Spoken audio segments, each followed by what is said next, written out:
The following podcast is a W2M Network original production. Visit W2Mnet.com for all of our other great podcasts, plus news, reviews, articles, and opinions from the worlds of wrestling, video games, football, and entertainment.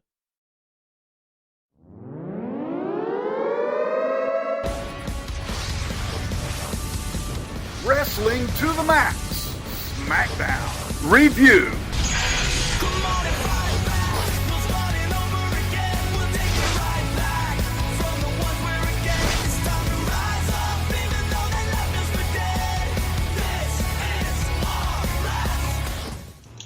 Hello and welcome to the Wrestling to the Max WWE Smackdown Live review for August 1st, 2017.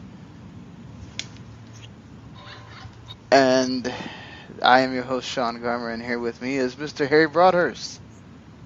Good evening, Sean. Well, let's hope the audio keeps working in good spirits here throughout this thing. Yeah, if you knew what we had to go through in order to provide this show for you, I swear. Technology. Anyway, so they had, of course, your double, I guess you can call it double main event or double big match show here for SmackDown.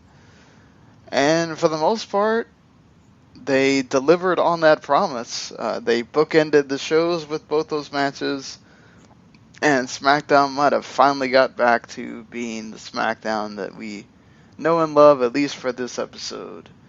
And so we did not waste any time at all. The show pretty much kicked off with the United States Championship match, AJ Styles and Kevin Owens. It goes almost 17 minutes.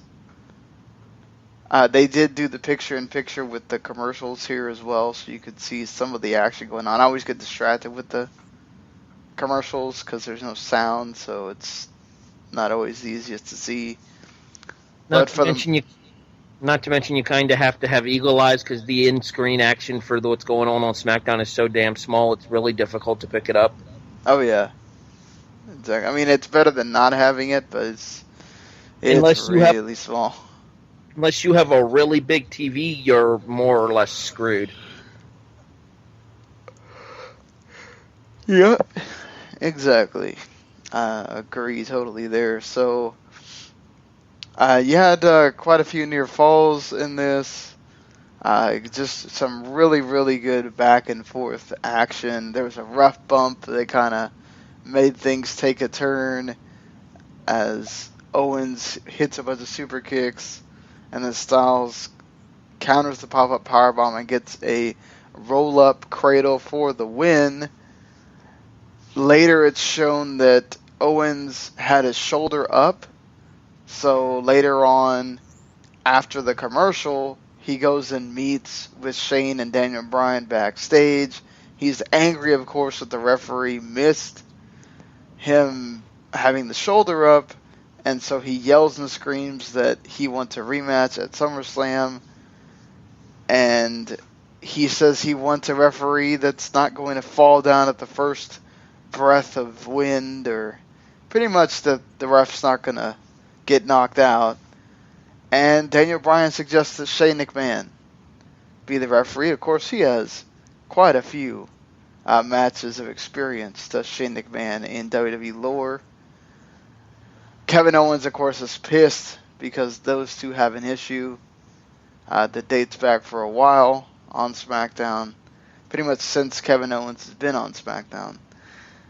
And, yeah, so AJ Styles, Kevin Owens rematch with Shane McMahon as your special guest referee for SummerSlam.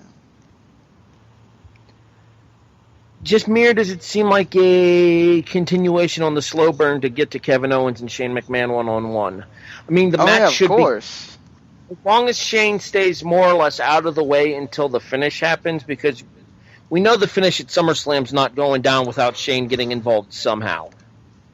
But as long as Shane stays out of the way until the finish, then I won't have any issues there. I will say this much, I was kind of surprised by the lack of continuity on SmackDown, because continuity is something SmackDown does really well. Baron Corbin put his hands on an official and got suspended for 2 weeks. Kevin Owens put his hands on an official tonight before they made the SummerSlam rematch, and pretty much neither Bryan nor Shane said anything. This is where we missed talking smack, right? Because that might have been rectified there.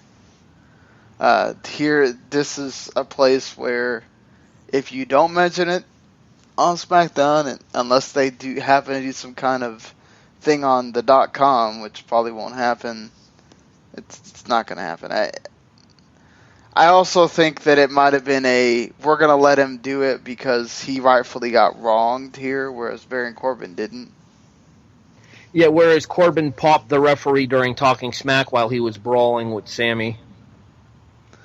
Yeah, a little bit different, I think, on that end. But still, just really enjoyed this match. Of course, you have two great guys in the ring, so you know they're going to deliver. But they made it feel big by just starting the show off with it, I thought, instead of having your talking segment and all that stuff that you'll do.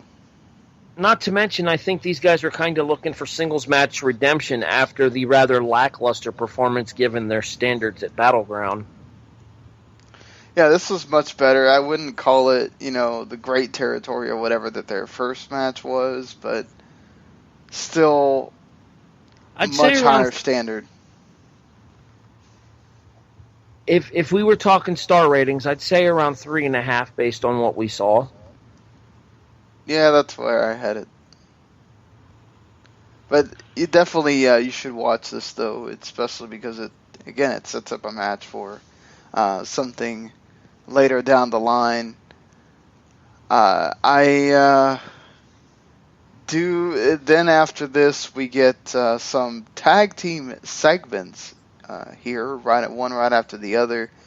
The Usos do a New Day type entrance, and I really enjoyed this, just them kind of getting to show a little bit of character here, making fun of the New Day's antics and what they normally do before a match, and they tell them to keep their ice creams and unicorns and socks, and then they get the crowd to sort of chant Usos Rock, which I think that just proves the crowd will chant anything if you given an opportunity there. But if there is one thing wrestling has proven over the years, it's that people enjoy chanting stuff.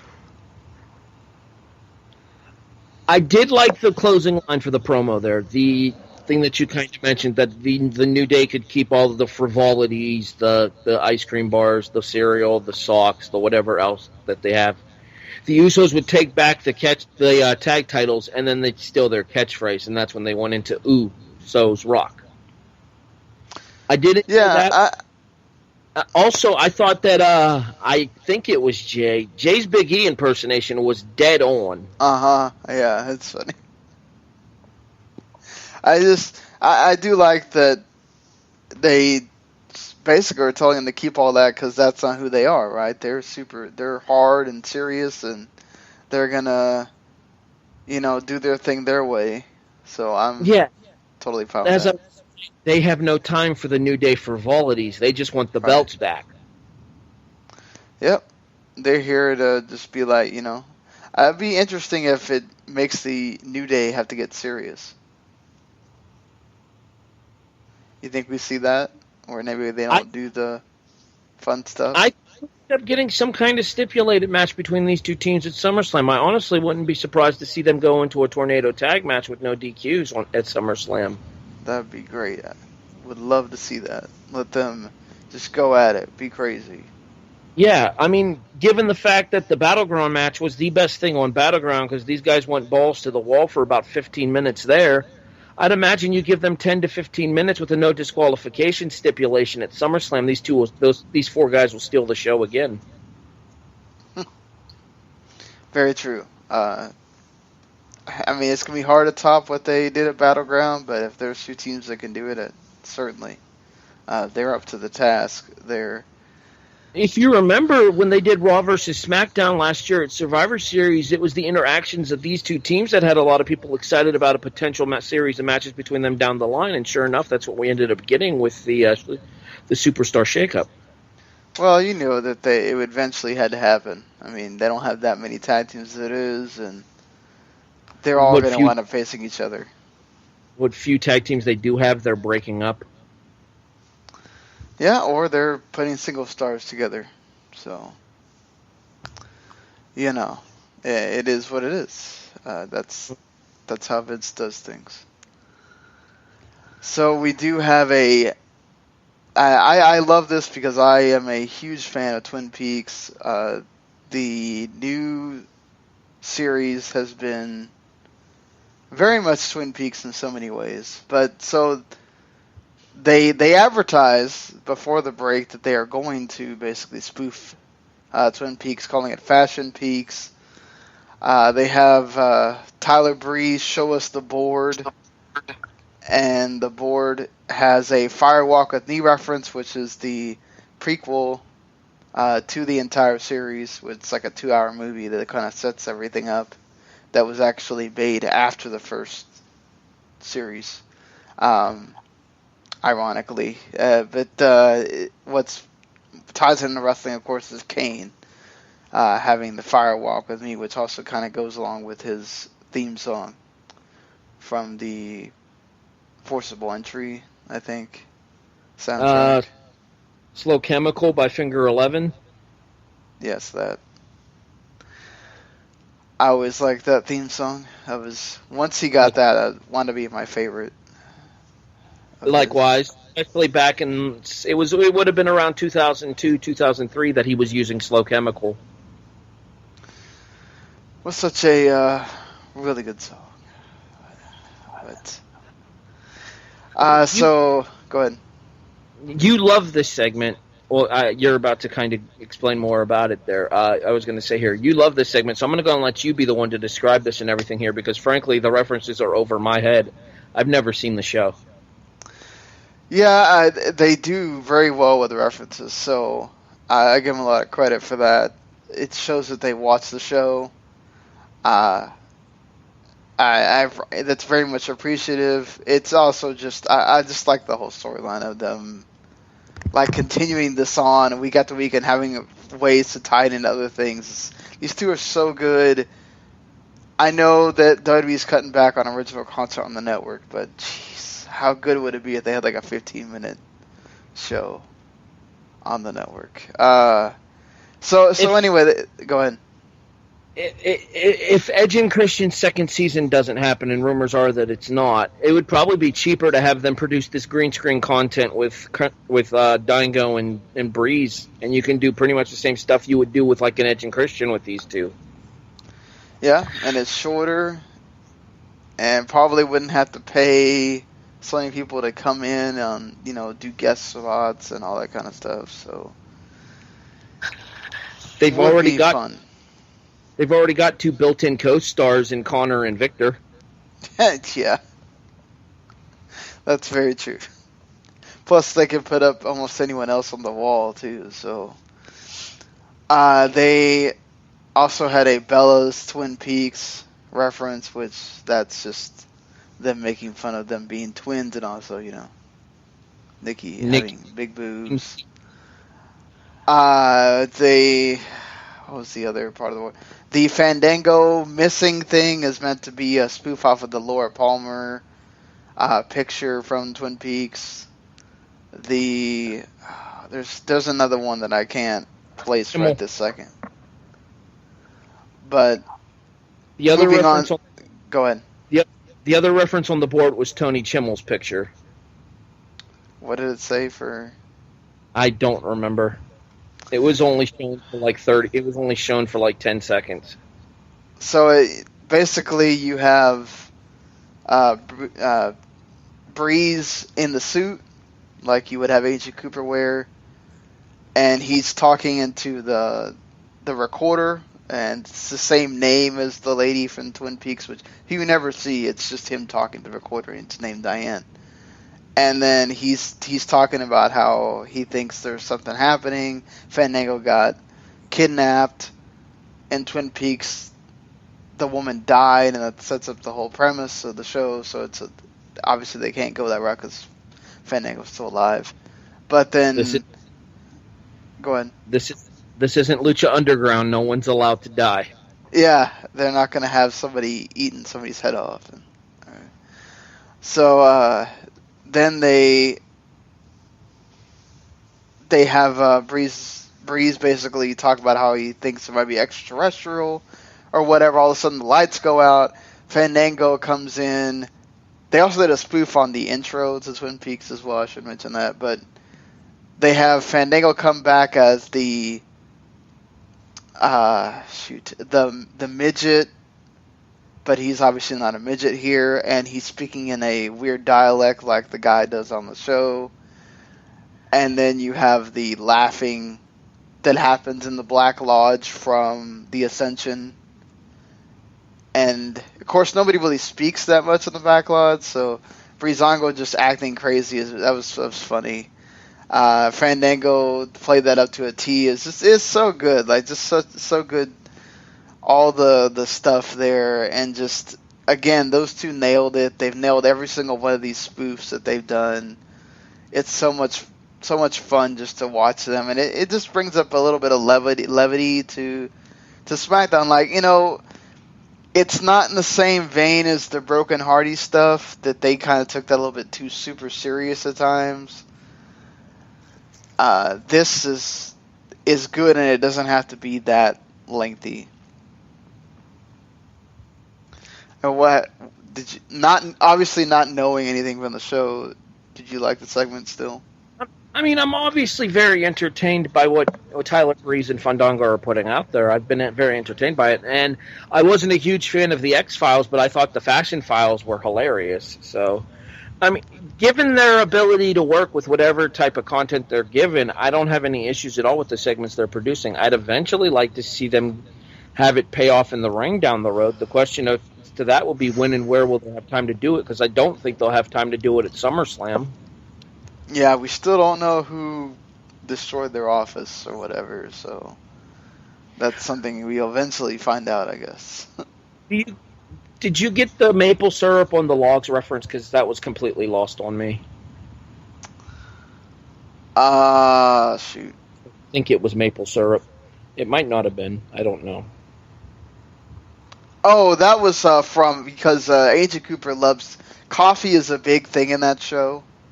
And Agent Cooper loves coffee, and then there are many scenes that take place at a diner, and you have like maple syrup gets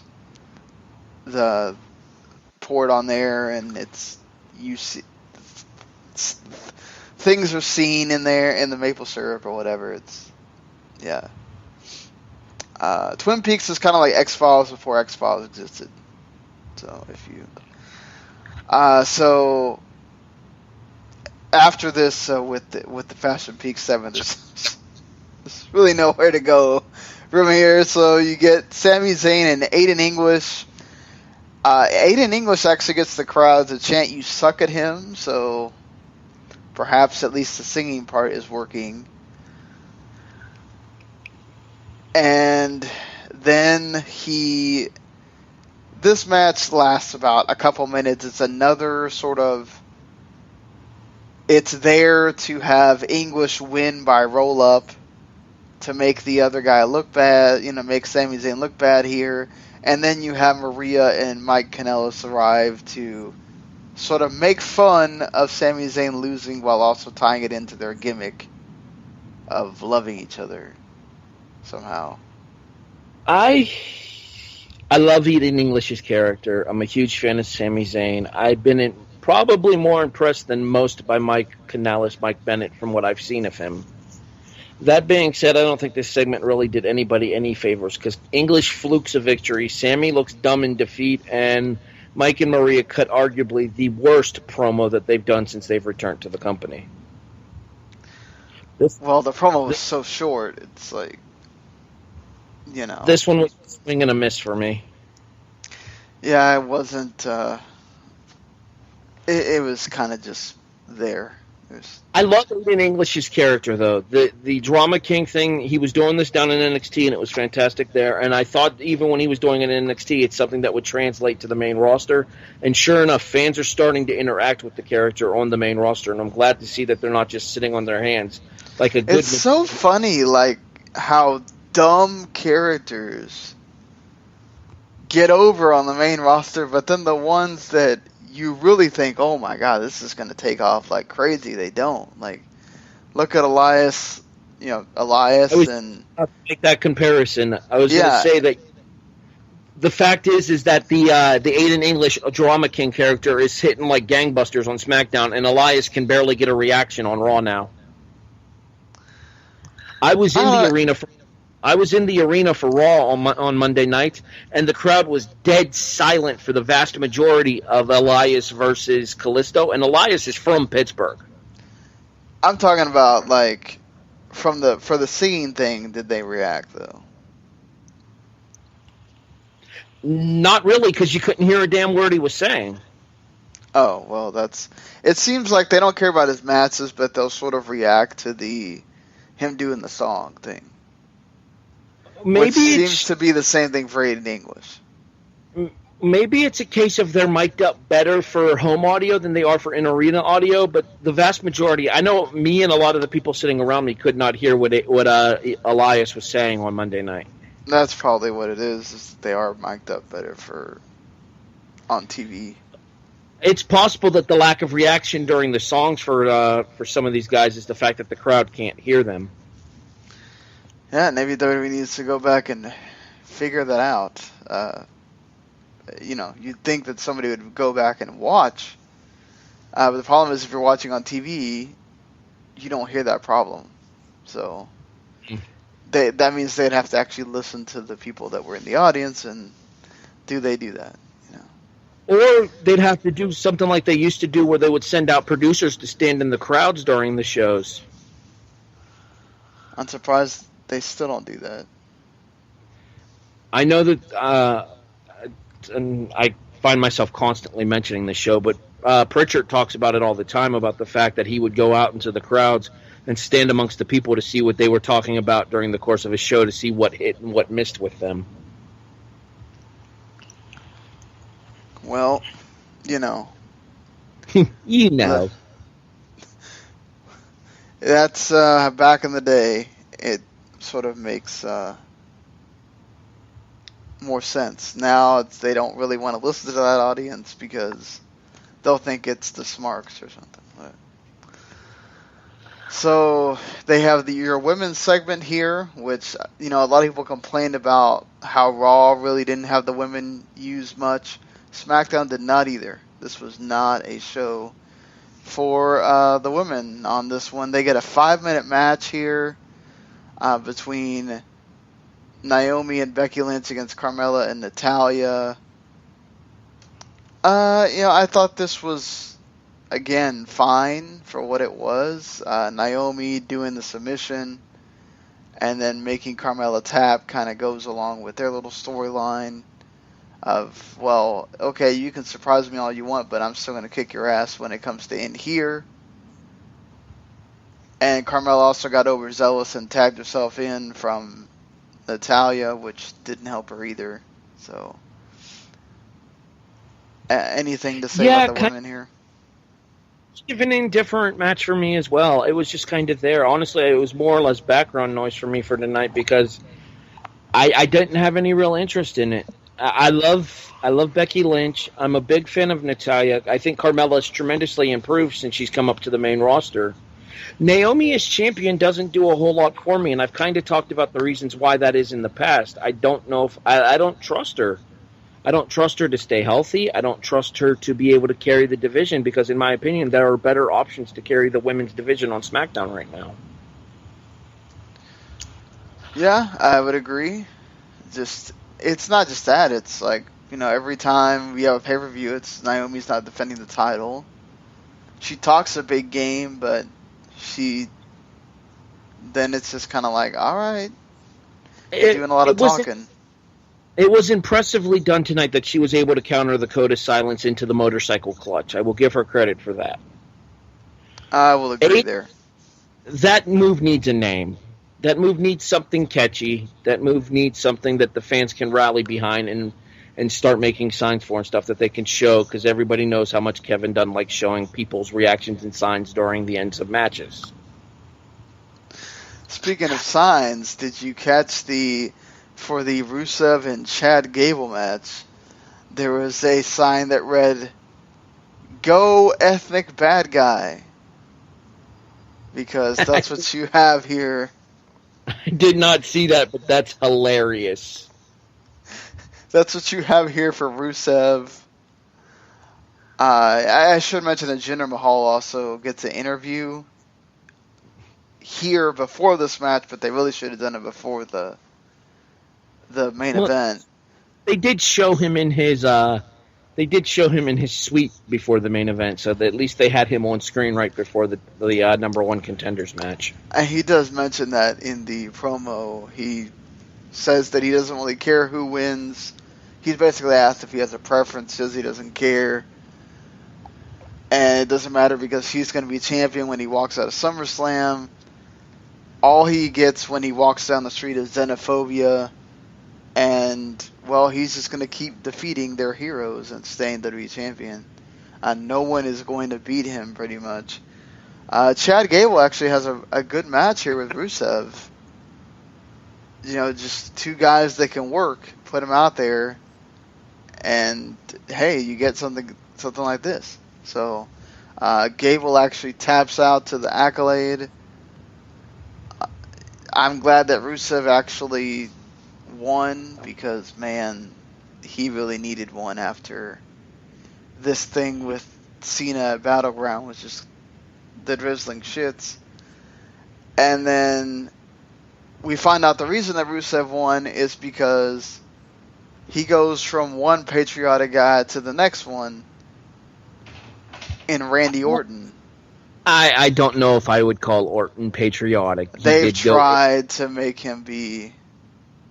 Yeah, and the U.S. military pitched a bitch about it when it was revealed that Orton went AWOL when he was serving. Yeah, I know. I'm just saying that they're trying to sort of make him another let's take out the anti-American folks. Rusev talks a whole bunch of Bulgarian or Russian here, which we normally don't really see him do a lot. They're really pushing the whole foreigner thing so that, you know, you'll chant for Randy and all this. It's just, I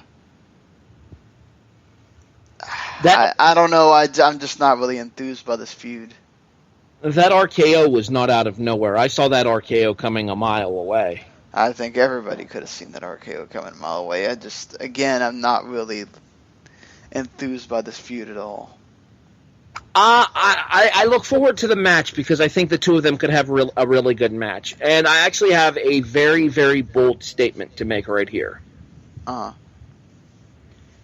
Rusev might be the most underrated guy in the WWE. And I'm talking in the entirety of the WWE, not just SmackDown, but SmackDown, Raw, NXT, whatever you want to call it. He might be the most underrated guy in the company. He can work. He can talk. He has a defined character. He has charisma out his yin-yang. Woo! He puts Sean to sleep. You like those yin-yangs, huh? Anyway. So, look, I think you're right about that. Rusev is, if you're going to talk about total package, there's not a lot of guys that I would call, because Cesaro is still lacking in the talking segment of that. You have other guys that either have one or the other, but Rusev has everything. He's shown it on multiple occasions. It's why him and Lana worked well together. They took Lana away, and he's still having to kind of recover from that. He did well for himself. As I used to tell Rick on a regular basis, take the fish. That cold fish. Yes, the actual dead fish. The fish market fish. So we find out who the number one contender will be at SummerSlam to face Jinder Mahal with this quote-unquote dream match between John Cena and Shinsuke Nakamura. Goes almost 14 minutes. John Cena and Shinsuke have a great match here. Look, you can say what you want about John Cena, but he comes out here and he works his butt off against guys. Shinsuke did a lot of his normal stuff. I love the counter of the Kinshasa into an STF. Shinsuke got the kick out of the AA. The reverse exploder, I don't know if that was a Cena deciding, let me just take it hard, or he doesn't flip over the whole way, or Nakamura doesn't give him enough lift to flip over. But every other guy is taking that correctly. So this is not a Styles Clash situation. Cena's done this before, though, where he takes a move wrong. It's not the first time, won't be the last. Credit to him at the end for you can visibly see Shinsuke say, "I'm sorry" to him, and he says, "Don't be sorry." Great match, and Shinsuke Nakamura wins with a Kinshasa. Clean in the middle of the ring. 3 simple words. That exploder dough. Oh boy. Yeah, you could see the referee asking Cena if he could move his hands and stuff afterwards. Okay. As I've said before, because me and Patrick have had this conversation on Wrestling Unwrapped before. If you're one of those fans that is actually actively rooting for participants to get injured, you're an asshole. I agree. I was genuinely concerned when Cena came down on that reverse exploder, that inverted exploder suplex there, because he came down straight on the back of his dome. Yeah, on the back of his dome, on his neck. I mean, you're worried for him and you're worried for Nakamura because it's like, oh my God, you put the man out of action. Talk about the wrath that's going to come down on you. That being said, though, the match itself was really good. And not only did Nakamura get to kick out of an attitude adjustment, he also got to counter the rolling attitude adjustments that put away AJ Styles at Royal Rumble this year. Yeah? Why are you so tired over there? It was a good show. Come on, man. We can do it. I worked a freaking 9-hour shift, and I got home right as SmackDown was starting. So, yeah, I'm tired. That's just how it is. No, this match was great, honestly. It has nothing to do with the match. It's just, I'm tired. But as I was saying, though, Nakamura looks even better having kicked out of the AJ Killer at Rumble this year. Or having countered the AJ Killer at Rumble this year, the rolling attitude adjustments. Yeah, I mean, for the people like you that remember that kind of thing, that's pretty awesome. I think just kicking out of the AA means he's not just some dude. I mean, obviously a lot of people kick out of the AA, so, you can make that what you will, but he just does one finisher. There's no kicking out of the Kinshasa, so they protected it, and John Cena he loses to him clean. And then he raised his hand after the match. Baron Corbin, now, on the network, they have Baron Corbin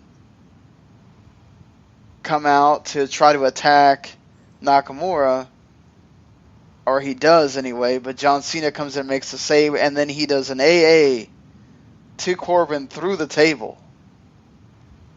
Ouch, Baron. And it looked like Corbin kind of hit the back of his head on that announce table, because I don't know if you noticed it or not. When that table collapsed, the one part of the frame did not fall down, and it looked like Corbin smacked the back of his head on it as he was coming down. Oh yeah, you could see Corbin just, that didn't feel good at all. And I like the story of Cena sort of having so much respect for him. He comes in and makes the save and everything. And maybe it sets up now Cena and Corbin, because they also need a feud, I guess. But Nakamura facing Jinder. A lot of people thought that Cena wouldn't be the guy to. There was a lot of talk now coming out that Cena wouldn't beat Jinder, but I almost feel like you can't. I don't know, with Nakamura, that doesn't play right, that whole let's have him lose because of the Singh brothers getting involved and all that kind of stuff, it's weird with him. I don't know that necessarily he loses or not. I mean, we know Nakamura's first loss in the WWE came to Mahal at a house show. That being said, rather that was a test run for what they're going to be doing between these two at SummerSlam will be the main question for me. Do I think that Mahal's going to lose this? Do I think that Nakamura's going to lose to Mahal at SummerSlam? No. But at the same time, I don't know if I see him walking out with the title either.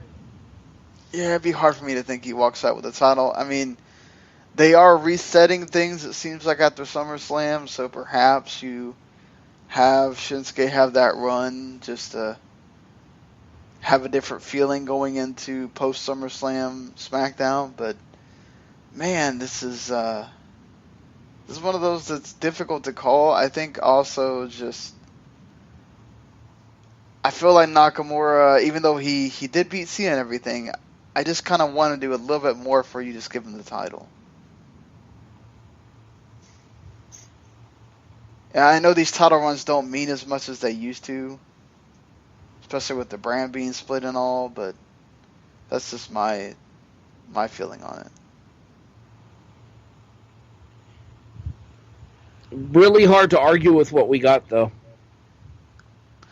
No, I'm not arguing with that at all. You set up, you're continued the Naomi Natalya with Carmella involved as the Money in the Bank person. You continue Sami Zayn and Kanellis and whatever else. You set up your main title match. You set up the U.S. title match. You set up the tag title match. All your title matches are now set for the SmackDown side of things. And it looks like you might get Cena Corbin.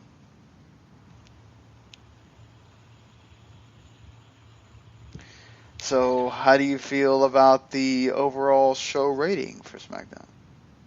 Well, I said last week that I had Raw and SmackDown on about equal playing fields. I don't think there was any question that overall start to finish SmackDown this week was the better show.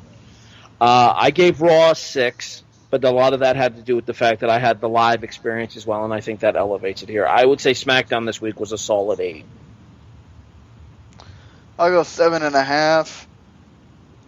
But, man, this definitely felt like a wrestling show. You had the opening and ending have about near 15-minute matches for both. Well, one that went over and one that went slightly under. 2 matches that you really should check out. Plus, you got the Gable and Rusev as well. That was good. Fashion Files was funny. Some of the other stuff was kind of just okay. But for us, 2 hours, that was more than solid. Well worth your time to watch this SmackDown. And I love the fact that we got SmackDown back to the way it was, where it's outdoing Raw.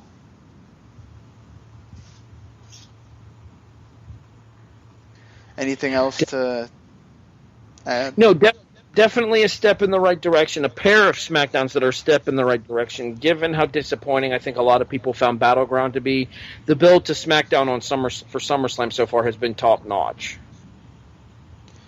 I think it helps, too, that outside of the main title, you're kind of just continuing feuds, and you're continuing feuds in a really good way. You agree with that? Like, you like the way they're building these up? Yeah, and you remember what I said when we were kind of discussing Battleground when we did our original SmackDown review together? That I think that SmackDown's better at episodic television than they are at pay-per-views? These last 2 weeks have done nothing but prove to me how exactly accurate that statement was. Oh, yeah, and I like the fact that we can have different shows from SmackDown. It's not just one kind of show.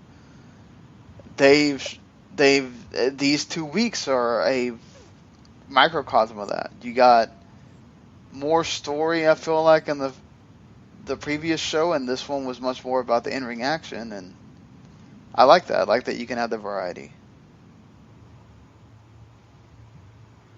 All right, so unless you have anything else you want to say, that's going to do it for us. Talking SmackDown this week. We are we are now fully into August, and we are 2 or 3 weeks away from SummerSlam at this point.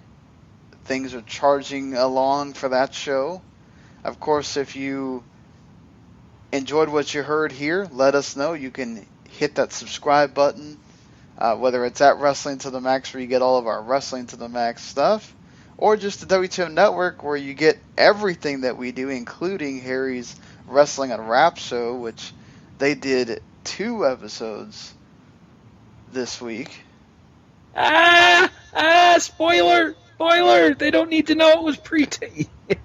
Yeah, technically this Sunday's episode is a pre-tape. Unfortunately, Patrick has a charity event on Monday, and the dinner with the pairings drawings for the golf outing that he's doing is Sunday night. So we pre-taped Sunday's episode. It'll be released sometime later this week.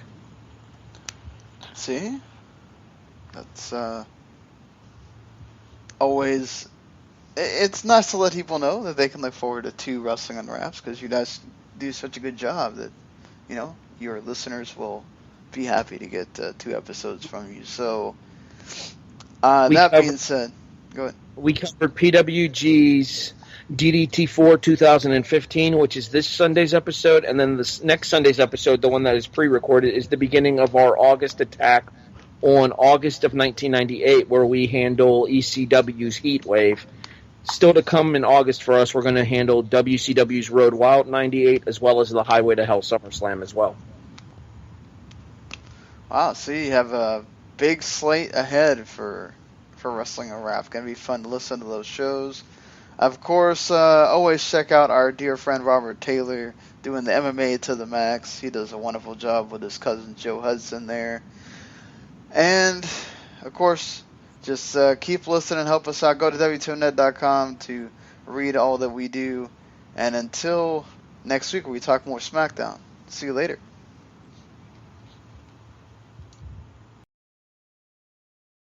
The following podcast is a W2M Network original production. Visit W2Mnet.com for all of our other great podcasts, plus news, reviews, articles, and opinions from the worlds of wrestling, video games, football, and entertainment.